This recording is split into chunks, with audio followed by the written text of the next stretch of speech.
ចោះចាយទិញមួយឈុតណាសម្រាប់តម្លៃបងអាចតាក់ទងទៅខាងភេកកសិករដោយសារតែខ្ញុំអាចជំរាបតម្លៃនៅក្នុងវីដេអូនេះបានព្រោះខ្លាចខុសជាមួយនឹងកលការតិចអញ្ចឹងបងអាចពិភាក្សាជាមួយភេកកសិករគាត់នឹងណែនាំពីរបៀបថែទាំជូនបងឲ្យបានច្បាស់ជាងនឹងសម្រាប់ខ្ញុំពេលទិញមកប្រើដំបូងគឺខ្ញុំទិញជាមួយនឹងឈុតដែលមានជាមួយនឹងម្សៅវីតាមី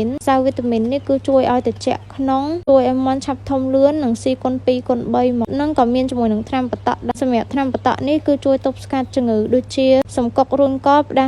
សាច់រាករូសអន្ស៊ីចំណីនិងហៅមុខពមាន់ដែលមានអាយុ1សប្តាហ៍ទៅ5សប្តាហ៍គឺផ្ទុះជំងឺធំដូចខ្ញុំជំរាបខាងលើនឹងអញ្ចឹងយើងប្រើថ្នាំបតក់នេះដើម្បីទប់ស្កាត់ហើយតាមបទពិសោធន៍ខ្ញុំផ្ទាល់ប្រើជាមួយនឹងថ្នាំនឹងជាប់មកមាន់ខ្ញុំញាស់មក10គឺរស់ទាំង10មកមានមាន់ណាឈឺងាប់ទេហើយដែលសំខាន់គឺធំលឿនខ្លាំងមែនមាន់ខ្ញុំកាន់នៅដៃនេះគឺវាអាយុត្រឹមតែ4-5ខែណាបានដល់1គីឡូ8បងបានលឺខ្ញុំនិយាយ100ដងអត់ស្មើនឹងបងបានសាកប្រើផ្ទាល់ខ្លួនឯងម្ដងទេអញ្ចឹងបងអាចសាកល្បងឈុតទូចបានជាក់ឲ្យបច្ចៈទៀតបងគ្រាន់តែជាអតិថិជនដែលប្រើជាមួយនឹងថ្នាំកសិករនេះមិនមែនជាអ្នកលក់តែល្អចេះតែណែ